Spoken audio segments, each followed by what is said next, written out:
The marketplace at Obada was a lively hub by day, filled with the chatter of buyers and ringing of metal scales. But at night, it transformed into a place of whispers and shadows where only the foolish or desperate dared to tread. Everyone in the village knew of Adaku, the mysterious food seller. Her store was unlike the others. By day, it was an unassuming wooden table piled high with freshly cooked jollof rice, spicy suya, and sweet akara. But her food had an addictive quality, a taste so unique that people would walk miles to buy from her. Adaku herself was peculiar, always dressed in flowing red wrappers and adorned with cowrie shells. Her piercing eyes seemed to see through flesh and into the soul. One night, as the moon hung low and full, Obinna, a young farmer, found himself in desperate need. His wife, Chioma, had fallen gravely ill, and the village herbalist had cryptically advised him to seek the food that binds the living and the dead. The only place he could think of was Adaku's stall. As he approached the marketplace, the silence was deafening. The unusual sounds of nocturnal animals were absent, and the air was thick with an eerie stillness. Obinna gripped his lantern tightly, its faint light barely cutting through the oppressive darkness. When he reached Adaku's store, she was already there as though she had been waiting for him. A fire flickered unnaturally, casting long, dancing shadows that seemed to have minds of their own. "You seek my food," she said, without him uttering a word. Her voice was low, almost a growl, and her smile revealed teeth that were far too sharp. Obinna hesitated, but his desperation outweighed his fear. "My wife is dying. I was told your food could help." Adaku chuckled, a sound that sent shivers down his spine. "Oh, my food can do many things, young man, but the price, are you willing to pay?" "What is the price?" Obinna asked, his voice trembling. Obinna's heart pounded in his chest as he waited for Adaku's answer. She leaned forward, her piercing eyes gleaming in the firelight. "The price," she began, her voice as soft as the rustling of leaves, "is not in coins or in goods. It is in what you hold dear. You must offer a piece of yourself, your spirit, your essence, for my food to bind the living and the dead. Are you prepared for such a sacrifice?" Obinna's breath caught.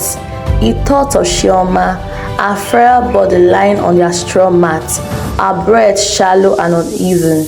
He thought of the life they had dreamed of, the children they would raise, the farm they would grow. He clenched his fists. "If it will save my wife, I will pay the price." Adaku's smile widened. "Very well, sit." Obinna sat on a low wooden stool near the flickering fire. Adaku turned to her pot, which simmered with a dark, bubbling red liquid.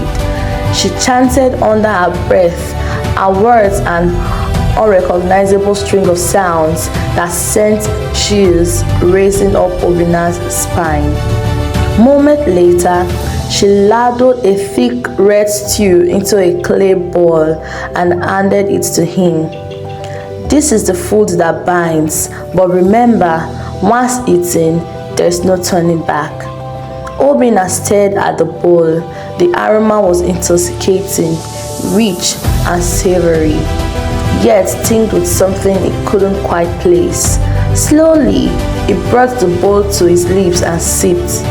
The taste was unlike anything he had ever experienced.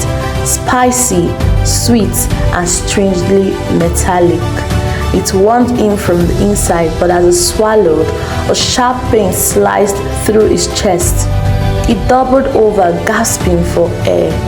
Adaku watched silently, her expression unreadable. Finally, the pain subsided, leaving him feeling lighter, almost weightless. "The bond is complete," she said. Return home and feed this to your wife, but beware, the connection you now share with the spirit world cannot be undone. Obinna stumbled to his feet, clutching the clay bowl. He hurried through the darkened marketplace, the eerie silence pressing against him. As he reached his hut, he found Chioma barely conscious, her eyes fluttering weakly. "Chioma," he whispered, kneeling beside her. He lifted the bowl to her lips and carefully spooned the stew into her mouth. At first, there was no reaction. Then slowly, her breathing steadied. Color returned to her cheeks and her eyes opened. "Obinna," she murmured. Tears streamed down his face. "You're going to be fine," he said. For a moment, it seemed like the worst had passed. But then, Chioma's gaze shifted, her eyes widening in horror as she stared behind him. Who is that?" she whispered. Obinna turned, but there was no one there. "What are you talking about?" Chioma clutched his arm, her grip surprisingly strong. "There's someone standing in the corner watching us." Obinna's blood ran cold. He saw nothing, but the air in the hut grew heavy, almost suffocating. A faint whisper echoed through the room, too soft to understand, but unmistakably present. The following days were a blur of unease. Chioma recovered rapidly, but strange occurrences plagued their home. Shadows moved where there was no light. Whispering voices filled the air at night. Objects shifted positions on their own. One evening, as Obinna returned from the farm, he found Chioma sitting in the middle of their hut, staring blankly at the wall. Her skin was pale, her eyes dull. "Chioma," he called, rushing to her side. She turned to him slowly, her voice hollow.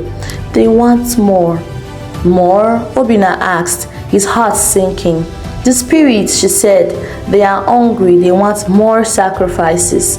Obinna's mind raced. He thought of Adaku, of her cryptic warning. He knew he had to confront her. Leaving Chioma in the care of their neighbor, he made his way back to the marketplace. Adaku was waiting, a smile as unsettling as ever. "I warned you," she said.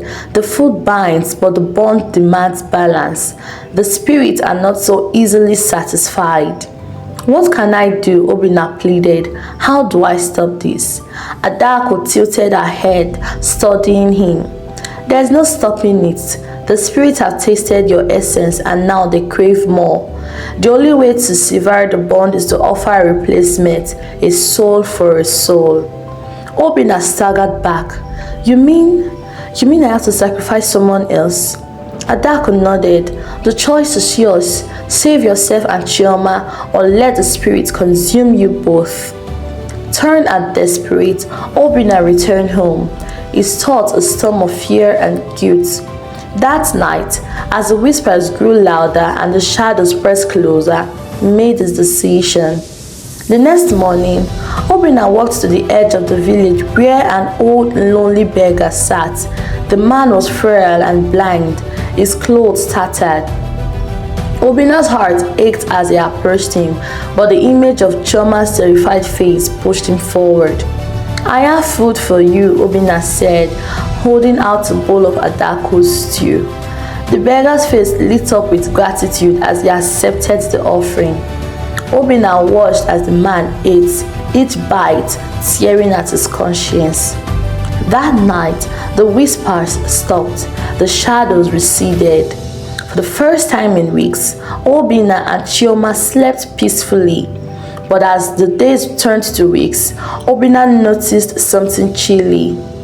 Whenever he passed the marketplace, Adaku's store seemed to glow brighter, her smile wider, and every time he looked into Chioma's eyes, he saw something else staring back, a flicker of darkness, a shadow of the spirits that would never truly let them go. Obinna had saved his wife, but at what cost? The midnight whisper would haunt him forever. Thank you for listening to this short story.